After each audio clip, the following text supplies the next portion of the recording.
Friar Laurence did not stab Mercutio or poison Romeo. But without him, this tragedy is a lot harder to pull off. Right. Calling him the real villain is too neat. He is not a cartoon schemer, but he is one of the most dangerously irresponsible adults in the play, because he keeps making high-risk decisions in secret and acting as if he can control the fallout. So, the lazy reading is what exactly? That he is either a holy helper or a pantomime bad guy? Yes, both are weak. He is not evil in the simple sense.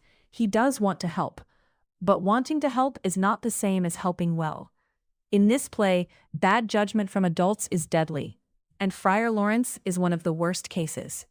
Start with the marriage, because people often treat that as romantic rescue. It is not rescue. It is a secret operation involving two teenagers who have known each other for about a day. He agrees to marry them fast, without family consent, and his reason is not that he trusts their maturity. He hopes the match might end the feud. That is a political gamble built on adolescent impulse. And that matters, because he is the adult in the room. Exactly. Romeo is reckless. Juliet is desperate. That is the point. The friar is supposed to be steadier. Instead, he validates the speed. He does not slow the action down. He accelerates it. Once the marriage is secret, everyone is trapped by secrecy. Give me the trap in practical terms. Juliet cannot openly refuse Paris because she cannot reveal the marriage. Romeo cannot claim Juliet publicly because the marriage was hidden. The friar thinks he has created peace, but what he has actually created is a crisis with no safe exit. And then, Tybalt kills Mercutio. Romeo kills Tybalt, and the pressure gets worse. Yes, and notice the shift. At that point, this is no longer a private love story. It is a legal and social disaster. Romeo is banished. Juliet is being pushed toward another marriage. A careful adult would now reduce risk, bring facts into the open, and force some public reckoning. Friar Laurence does the opposite. He keeps the secret alive. Which takes us to the sleeping potion plan, the part where his judgment stops looking merely optimistic and starts looking reckless. Reckless is the right word. He gives Juliet a drug that will make her appear dead, sends her into the family tomb, and depends on a letter reaching Romeo at exactly the right time. That is not a solid plan. That is a chain of assumptions where one failure wrecks everything. And one failure does wreck everything. Immediately, the letter never gets to Romeo. Romeo hears Juliet is dead, buys poison, and goes to the tomb.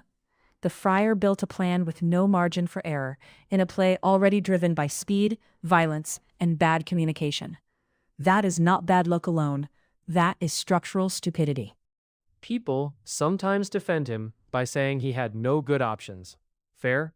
Not really. He had difficult options, which is different. He could have exposed the marriage earlier. He could have gone straight to the prince, or at least to the parents. He could have refused to solve one secret with a bigger secret. Instead, he keeps choosing concealment because he thinks he can manage consequences from behind the scenes. So his real flaw is not villainy. It is confidence. Dangerous confidence. He speaks like a man who believes moderation is wise, but when action is required, he keeps backing extreme measures. Secret wedding, secret shelter, fake death, hidden letter. He talks balance and practices improvisation. That contradiction is important.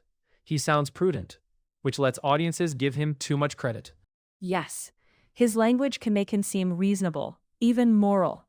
But if you track what he actually does, the pattern is ugly. He repeatedly chooses plans that depend on perfect timing, silence, and obedience from panicked teenagers. That is not wisdom. That is adult irresponsibility dressed up as guidance. And when the final crisis comes, he fails again at the worst possible moment. He does. In the tomb, Juliet wakes. He hears noise, and he tells her to leave. Then he runs. He leaves a terrified girl in a vault with 2 dead bodies and a knife within reach. That does not make him a mustache-twirling villain. It makes him a man whose courage collapses when his plan finally breaks. So, where does responsibility land? Because the play clearly has multiple causes. Of course it does.